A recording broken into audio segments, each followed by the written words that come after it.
अगर आपको भी आते हैं गलत विचार तो ये वीडियो जरूर देखें। क्या कभी आपके मन में अचानक अजीब, गलत या परेशान करने वाले विचार आते हैं?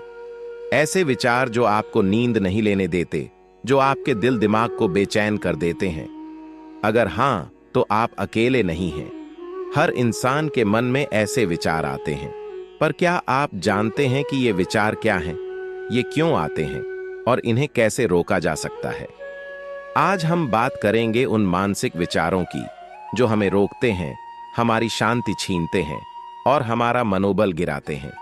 और जानेंगे चाणक्य की नीति और आधुनिक विज्ञान की मदद से इन विचारों से कैसे मुक्त हुआ जा सकता है। मानसिक विचार क्या हैं?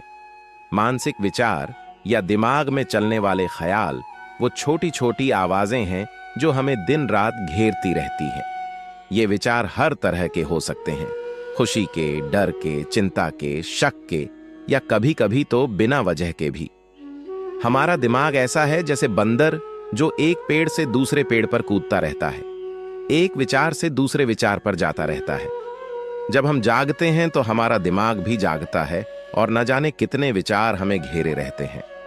और जब ये विचार नकारात्मक हो जाएं, तो इन्हें हम ओवर थिंकिंग कहते हैं, यानी बार बार एक ही बात को सोचते रहना, तनाव लेना, चिंता बढ़ाना।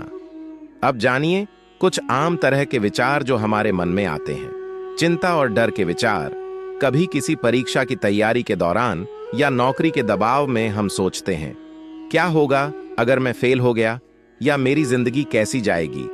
ये डर और चिंता हमारे दिमाग को जकड़ लेते हैं। असफलता के डर वाले विचार, हम सोचते हैं कि मैं ये काम कर पाऊंगा या नहीं, लोग मेरे बारे में क्या सोचेंगे। ये विचार हमें आगे बढ़ने से रोकते हैं। नकारात्मकता और खुद की आलोचना, मैं कमजोर हूं, मैं कभी सफल नहीं हो सकता, मुझे कोई पसंद नहीं करता। ऐसे विचार हमारे आत्मविश्वास को तोड़ देते हैं। भविष्य के बारे में अंधविश्वास और अनिश्चितता, अक्सर हम भविष्य को लेकर बहुत ज्यादा सोचते हैं। मेरे परिवार का क्या होगा, क्या मेरे सपने पूरे होंगे। ये चिंता दिमाग को थका देती है। पिछली गलतियों को दोहराने वाले विचार, हम अपने बीते हुए पलों की गलतियों को बार बार सोचते हैं, खुद को दोष देते हैं और आगे बढ़ने में असमर्थ हो जाते हैं। सामाजिक दबाव के विचार, लोग क्या कहेंगे, क्या मैं समाज में स्वीकार्य हूं। ये विचार हमारे मन को घुटन महसूस कराते हैं। क्या ये विचार हमारे लिए खतरनाक हैं?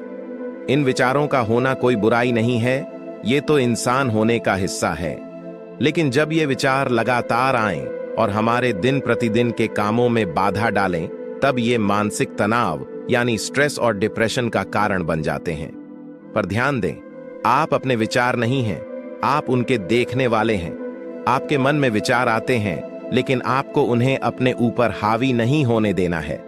चाणक्य ने कहा था, मनुष्य के विचार उसके कर्मों का आधार हैं। अच्छे विचार अच्छे कर्मों को जन्म देते हैं और बुरे विचार बुरे कर्मों को। ओवरथिंकिंग का प्रभाव और इसे कैसे रोके। ओवरथिंकिंग या ज्यादा सोचना एक ऐसी आदत है जो हमारे दिमाग को थका देती है, हमारी ऊर्जा खत्म कर देती है। हम समस्याओं को बढ़ा चढ़ा कर सोचते हैं और असल में समस्याएं और बड़ी हो जाती हैं। तो इसका इलाज क्या है? ध्यान, मेडिटेशन और योग। रोज कम से कम 10 मिनट ध्यान करने से दिमाग शांत होता है और विचारों पर नियंत्रण आता है। 2. सकारात्मक सोच, अपने आप से अच्छे और प्रेरणादायक वाक्य दोहराओ, जैसे मैं सक्षम हूं, मैं सफल हो सकता हूं। 3. लिखित अभ्यास, जर्नलिंग, अपने विचारों को लिखो ताकि वे दिमाग से बाहर निकल सकें और आप उन्हें बेहतर समझ पाएं। 4. संगति सुधारना, ऐसे लोगों के साथ समय बिताओ जो सकारात्मक सोचते हैं और आपको बेहतर बनाते हैं। 5. चाणक्य की नीति, अपने मन को नियंत्रित करो, क्योंकि मन ही आपका सबसे बड़ा मित्र या सबसे बड़ा दुश्मन है। तो दोस्तों, अगर आपके मन में भी कभी बुरे या गलत विचार आते हैं तो घबराओ मत, ये सभी के साथ होता है। फर्क बस इतना है कि आप उनसे कैसे निपटते हैं। चाणक्य विजडम के साथ जुड़ें और जानें अपनी सोच को कैसे बेहतर बनाएं, ताकि आप अपनी जिंदगी को सही दिशा दे सकें। वीडियो पसंद आए तो लाइक करें, शेयर करें और सब्सक्राइब करना न भूलें। विचार ही व्यक्ति का भविष्य बनाते हैं इसलिए अच्छे विचारों को अपनाओ और अपने जीवन को सफल बनाओ। चाणक्य विजडम।